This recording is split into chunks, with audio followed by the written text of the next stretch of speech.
Hello, everyone, and welcome to the first ever remote version of the Novels of Suburbia. So I hope you all are doing well and staying healthy. I am fine myself, aside from the fact that I feel like I'm living inside of a Don DeLillo novel. But other than that, I'm okay. So what I'd like to do today is I've put together a little PowerPoint, and I hope for this to serve as just basically an introduction to Jonathan Franzen as an author and to the corrections as a novel. And so just to give a bit of context.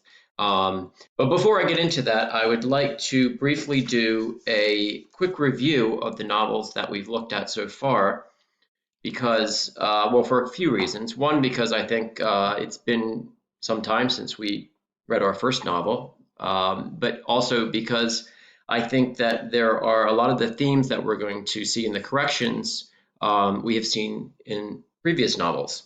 These themes of the novels of Suburbia oftentimes overlap. So starting with Richard Yates' Revolutionary Road. You'll remember Frank and April Wheeler and their life in suburbia. One of the themes that we looked at with that novel was self-delusion, right?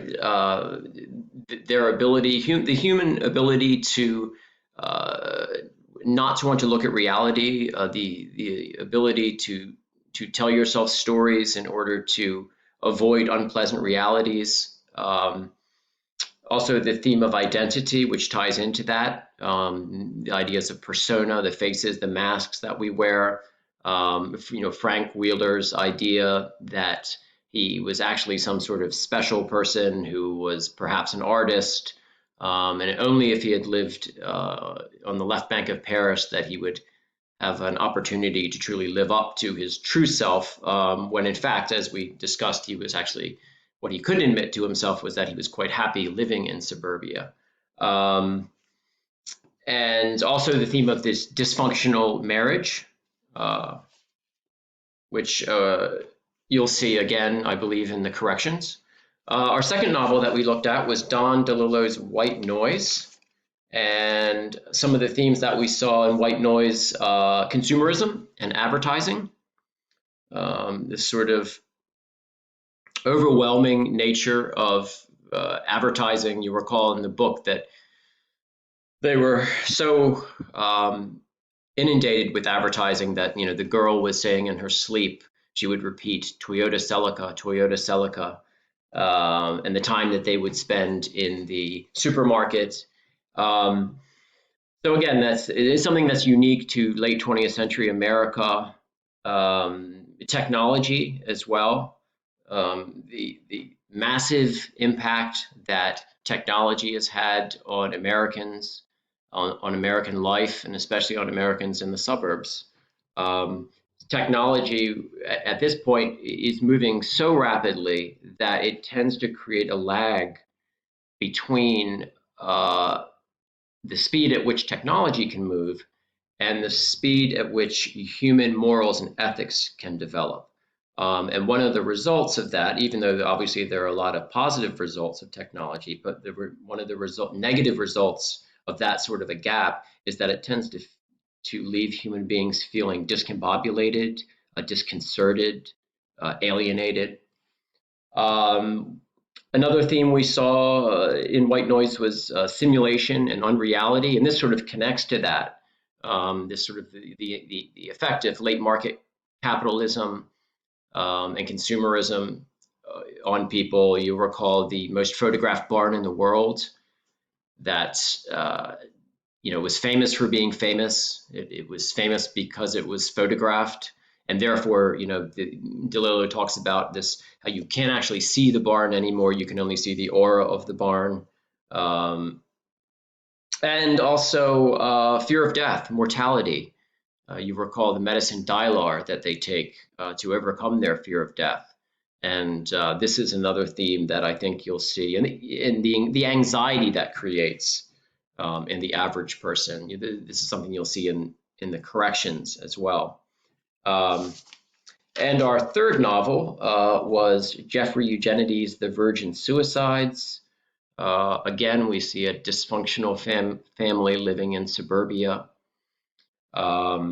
You see the impact of deindustrialization on late 20th century America, moving from sort of the height of American life in the mid 20th century, especially in a place like Detroit with the incredible automobile industry that it had had. And by the time we're in the novel in the 1970s, that is beginning to seriously decline.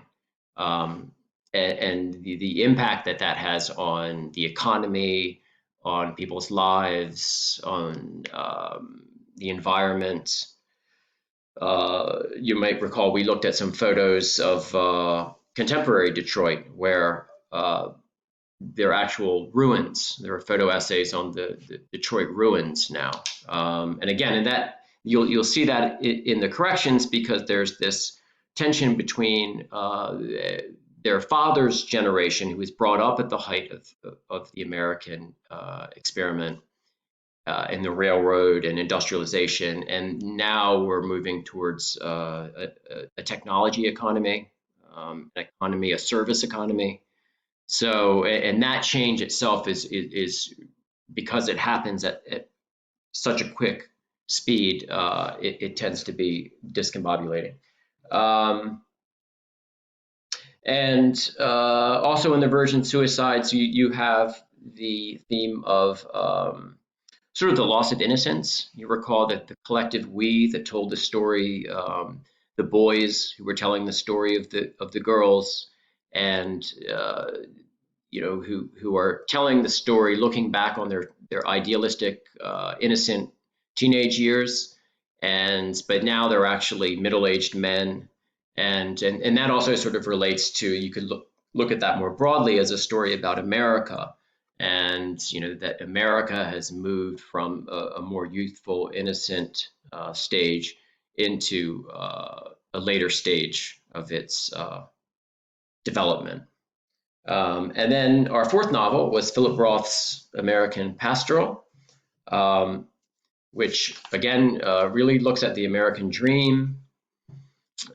Swede Lvov, this sort of great hero, a great sports hero, local hero, who sort of makes good. He's a favorite son, and it's his the story of his rise. He ends up, at least superficially, to have sort of achieved the American dream. Has a very successful business. Again, tying into sort of the earlier, the industrial side of business in America. His glove factory, and he appears to be rewarded for this with all of the prizes that America has to offer. Again, it's certainly a success on a superficial, more material level. But then the 1960s, the late 1960s come along, and the revolution of the 1960s, and his daughter becomes radicalized, and then that brings about, because of her bombing of the post office, that this tremendous fall from grace. And as we sort of discussed in class, again, the theme of identity, which was Swede sort of an innocent, a blameless victim in this, or was he, as some of us discussed, sort of an empty vessel?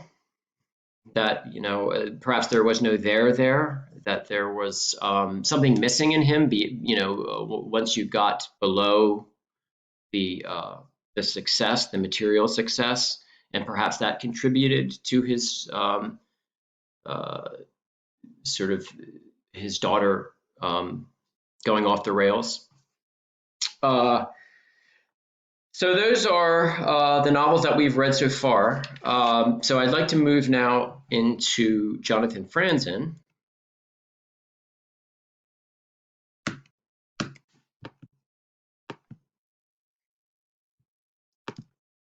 And sorry for the delay there. So this is the cover of the first edition, the original edition of Jonathan Franzen's The Corrections. Jonathan Franzen's The Corrections came out in September of 2001, just a few days actually before 9/11. I only mention that because after the novel came out, some people sort of cited it as bringing up a lot of the issues that later uh, people started to see as more relevant, issues to do with the economy and with global warming and the environment and some other issues. But before we get too deep into the corrections, I want to give some background on Jonathan Franzen himself. Jonathan Franzen was born in 1959. He grew up in Webster Groves, uh, just outside of St. Louis, a very affluent, upwardly mobile, predominantly white suburb of St. Louis.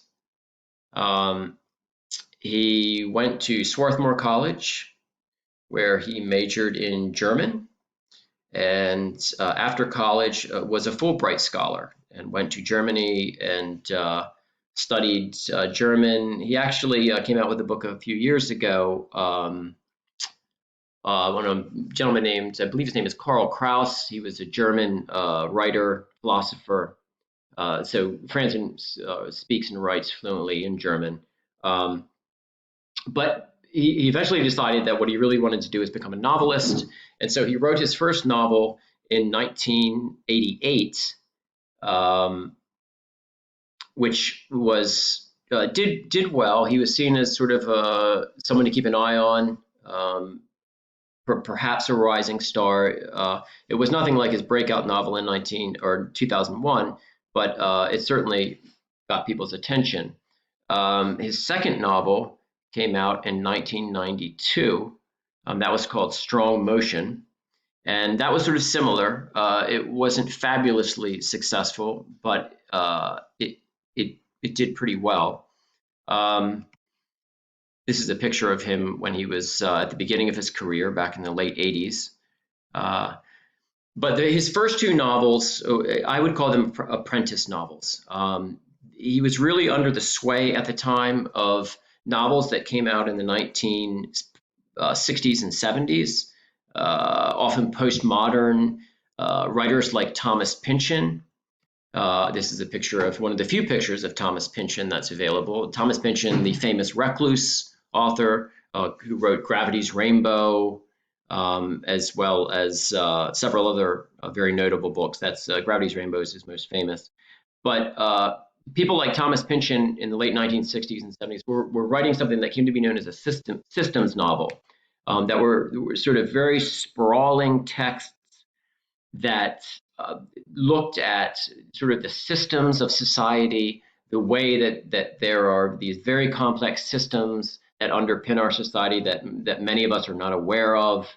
And I just mentioned this because these Franzen's first two novels were written in this style. And while they're certainly worth reading, I don't think that he had yet sort of discovered his authentic voice that he does display in the corrections. Again, he was still a young writer and writing under the sway of books that he had come up reading and that were popular in society at that time. Another author who I would put in the same category as Pynchon is William Gaddis. William Gaddis is the Recognitions came out in the early 1950s and actually was a big influence on Thomas Pynchon.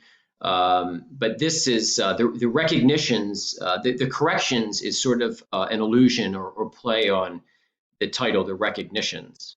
And again, The Recognitions is one of these systems novels. It's very complex, highly intellectual, postmodern novel. And in fact, Franzen wrote an article some years ago, I think it's maybe been about 15 years ago, called Mr. Difficult. And the article is about William Gaddis, who is the Mr. Difficult of the story. And what it's about is it's about how Franzen grew up reading, again, these very challenging postmodern books that he initially imitated. But by the time the corrections, right before he wrote the corrections, he came to realize that, while he certainly appreciated these difficult novels, that there was something missing in them. And I think the thing that he found that was missing in these novels was just the pure enjoyment of a well-told tale, of being entertained. And even though I'm sure that Franzen would say that he still very highly values all the other elements of the novel that I've mentioned, again, these sort of high modernism or postmodernism, challenging to read. He puts at the forefront before that the idea that a book is really there to entertain people. And if it doesn't do that, then it's sort of missing something. And that's sort of the essence of the article. I believe it was published in the New Yorker. It's very much worth reading if you're interested. So moving on, this is a video it's an interview with Charlie Rose and Jonathan Franzen from when the corrections came out in 2001. And I'm only going to play about 5 minutes of it. The full video is around 30 minutes. But I'm just going to play a small selection of it. But if you're interested, it is available to watch on YouTube if you just search Jonathan Franzen and Charlie Rose. So I'm just going to play a few minutes of it now. Jonathan Franzen is here. His new novel, The Corrections, won the National Book Award for fiction. Critics have hailed the book as a literary sensation. The Atlantic Monthly said, Franzen is a wizard, endlessly inventive. He was recently surrounded by a media frenzy when he expressed hesitation about being selected by Oprah Winfrey's book club. He has been named one of the 20 writers for the 21st century by the New Yorker magazine. I am pleased to have him back at this table. Welcome back. Thanks. I'm just going to jump ahead a few minutes. Here we go. Get ahead in the world. We do these completely silly things. Write sentences, read sentences, daydream, and it's either the least significant or the most significant thing a human being can do, I think. I want to put now this book in that context. You spent, perhaps in contrast to earlier things, what was principal, what was essential here and what was paramount here was a development of characters. That's right. My first two books, I had taken a much more straightforward approach to engaging with the culture and engaging with socially interesting topics.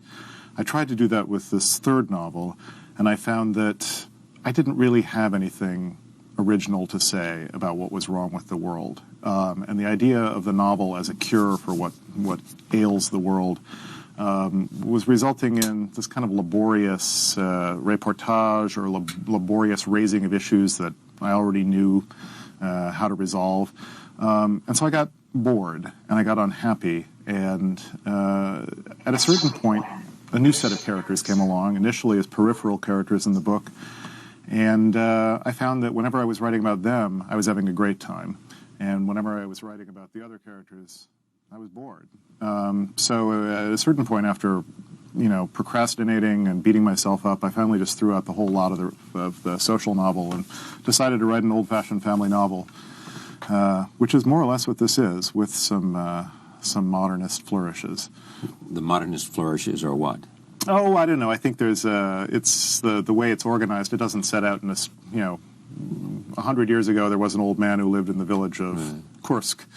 It's some of the handling of time. It's all about the character and their relationship. I mean, that's right. The driving narrative device, I guess, is the notion of coming home for one last Christmas. You have a family where the father, authoritarian, powerful figure, is suddenly falling apart. He's having these episodes of dementia, has Parkinson's disease. It's a crisis for the family, and all the kids who are grown, living on the East Coast, really just don't want to deal.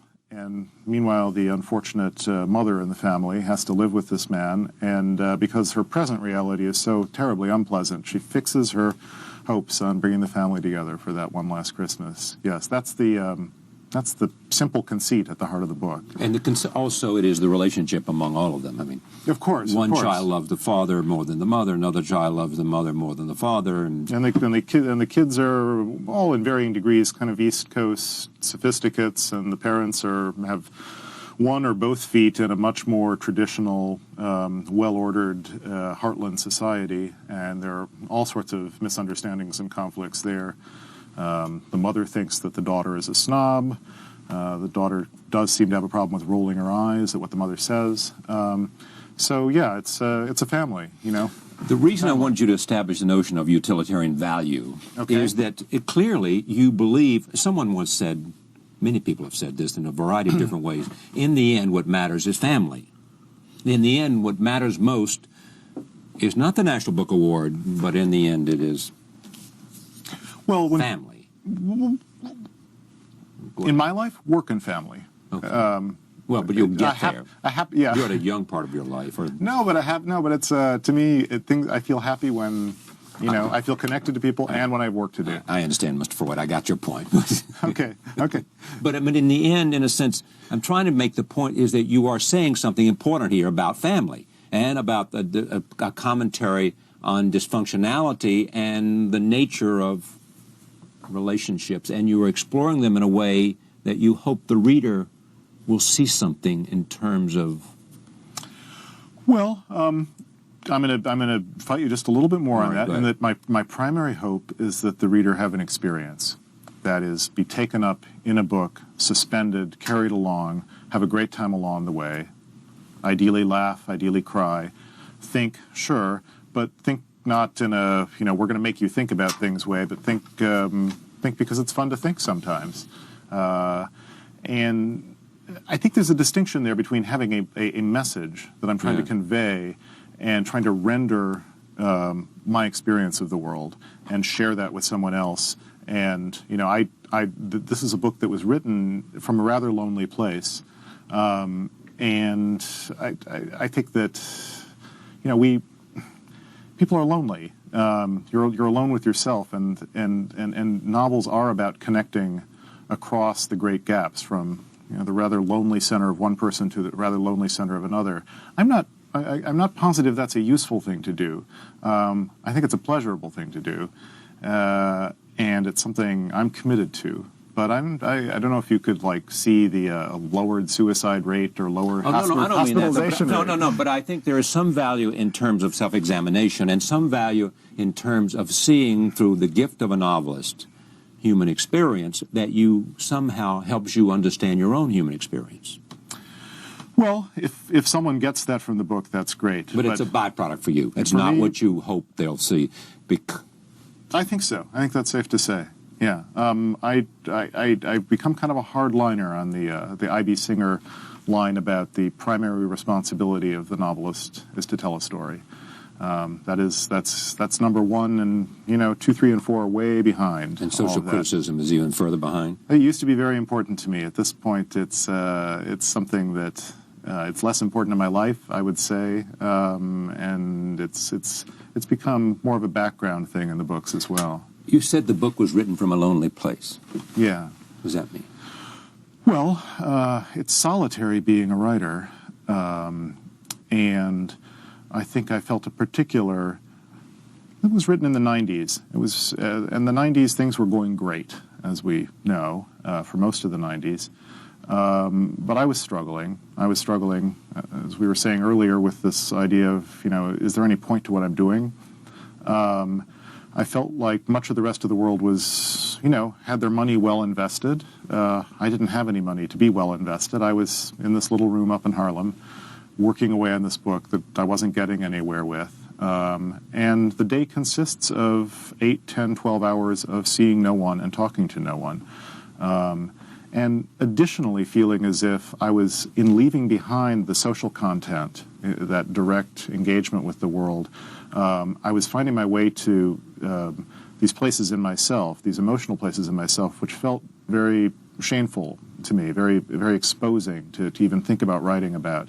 And I think that that deepened my feeling of estrangement and aloneness. And what's happened now in the last 3 months is there's been this wonderful turnaround where people are coming up to me and saying, I recognize myself in that. And I thought I was writing the weirdest book. I thought I was writing about, characters with very, very strange problems. And, what I'm being bombarded with now is that's my sister, that's my dad. That's so my what does brother-in-law. that tell you? It tells me, I think it tells me that my instinct to leave behind the kind of more broad canvassed social novel was good. It tells me that there is a hunger on the part of readers for complicated depictions of family, complicated depictions of anxiety, that people don't want lessons, that people want experiences. Okay, so that is a bit of the interview with Charlie Rose and Jonathan Franzen. Again, if you want to watch the rest of that, it's a good interview. It's available on YouTube. Excuse me. So moving on to the next slide.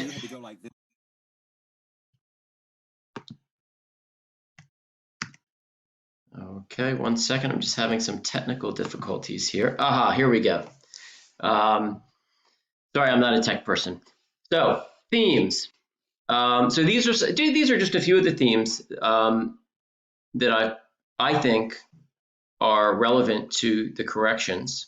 And again, you'll see some overlap here with some of the themes that I discussed earlier in the presentation. One, and I think really at the center of the novel, is the theme of family. In this case, a rather dysfunctional family. Tolstoy's famous line about all happy families are alike, every unhappy family is unhappy in its own way, I think applies here certainly. Technology, again, and this would sort of tie into also what I was saying earlier about the shift from an industrial society to a technology economy, a culture that's driven by and for technology. This novel is coming right. It's coming out of the 90s. So you think of the dot-com bubble and everything that was going on with this sudden explosion of the internet and Windows and the rise of online commerce. And there's certainly a tension between that new world and, say, the old world of Alfred Lambert, who's very much rooted in the mid 20th century world of the railroad industry, somewhere where you spend your entire life working for the same company, and it's a very different world than the world that his children inhabit. Class, of course, I think is a theme. Even though the Lamberts are reasonably affluent, they're sort of solid upper middle class people, but there's a tension between that and what their children are aspiring to, and their children are very much of the East Coast now, and some of them are very conscious of that sort of tension between that class, the rather Midwestern middle class, and the strivings of the East Coast sort of sophisticates. And this sort of would blend into the next theme, which is again East Coast versus the Midwest. The Lambert parents are very much people of the Midwest. They've spent their life in St. Jude, right, which is really a sort of a stand-in for St. Louis. I should mention also Franzen's first novel was called The 27th City, and that was about St. Louis. At that point, the 27 was currently ranked when that novel came out as 27th, and it had fallen as far as rankings go from like number 4. But St. Jude is the stand-in for sort of St. Louis here. I would also mention sort of interesting. St. Jude is the patron saint of lost causes. Maybe something to keep in mind as far as these family members. Mortality, again, you have the issues that are facing, well, obviously in one way or the other, facing all of them, but directly and immediately facing Alfred and his issues with Parkinson's and dementia. And also that sort of ties into this theme of self-delusion. The way that people can delude themselves to avoid facing certain things. And Franzen has talked about this with his own father. And he's talked about how his family they knew something. His father had Alzheimer's, and they had known for some time that something was definitely not right with their father, but they continued to make excuses for it, and sort of not confront the reality of it because they weren't prepared to face the painful issues that would go along with that. And I would say that self-delusion again is a theme that you see in every novel that we've read so far, and this would tie into the last theme, which is again identity. All of the characters in the corrections are wrestling in one way or the other with their identity, whether it's as a father, a child, husband, wife, professional, American, Midwesterner, someone from the East Coast. So those are a few of the themes that, so I'd like to sort of keep that in mind as you're reading this and think about whatever themes that you have noticed in the book and that you would like to talk about. Let's see what's on our next slide. Oh, this is the opening paragraph to the novel. I think it's a wonderful opening paragraph. Well, I'll go ahead and quickly read this. So the madness of an autumn prairie cold front coming through. You could feel it. Something terrible was going to happen. The sun low in the sky, a minor light, a cooling star, gust after gust of disorder, trees restless, temperatures falling, the whole northern religion of things coming to an end. No children in the yards here. Shadows lengthened on yellowing zoysia. Red oaks and pin oaks and swamp white oaks rained acorns on houses with no mortgage. Storm windows shuttered in the empty bedrooms, and the drone and hiccup of a clothes dryer, the nasal contention of a leaf blower, the ripening of local apples in a paper bag, the smell of gasoline with which Alfred Lambert had cleaned the paintbrush from his morning painting of the wicker love seat. Apart from being very highly poetic, I think beautifully written, there is a lot of information in that opening paragraph that we're going to see as the novel unfolds. That relevant information will sort of make itself known. So I would say sort of do a close reading of this paragraph if you care to. And, what is Franzen trying to do with this paragraph, apart from, the actual beauty of the prose itself? What information do we find in that opening paragraph that tells us about where the story is taking place, who the characters are, where they are in their life, and also just sort of general tone and mood of the paragraph? And if you'd like, again, you can leave comments down below. This is going to be hopefully on YouTube, and you can leave comments about anything that I've talked about, any questions that you have, any comments. And then what I'll do is I will read your comments, and then I will use that to inform my second video that I make, where we'll actually get deeper into the novel itself. I think I have one more. Yeah, this is the last slide. This is sort of indirectly related to the book, but I saw this on YouTube and it's sort of interesting. It's a documentary called 16 in Webster Groves. And as I said, Franzen grew up in Webster Groves. And this was a documentary that it came out in 1966, and it's about teenagers, again, in this primarily white, affluent suburb of St. Louis, and sort of, it's just sort of an anthropological look at life in Webster Groves through teenagers. And it's very interesting because I think you can see a lot of the themes that we've talked about with our other books. It's also interesting, I think, because it takes place in 1966, so it's right on the cusp of the revolutions that are going to take place over the next few years, but that haven't quite taken hold yet.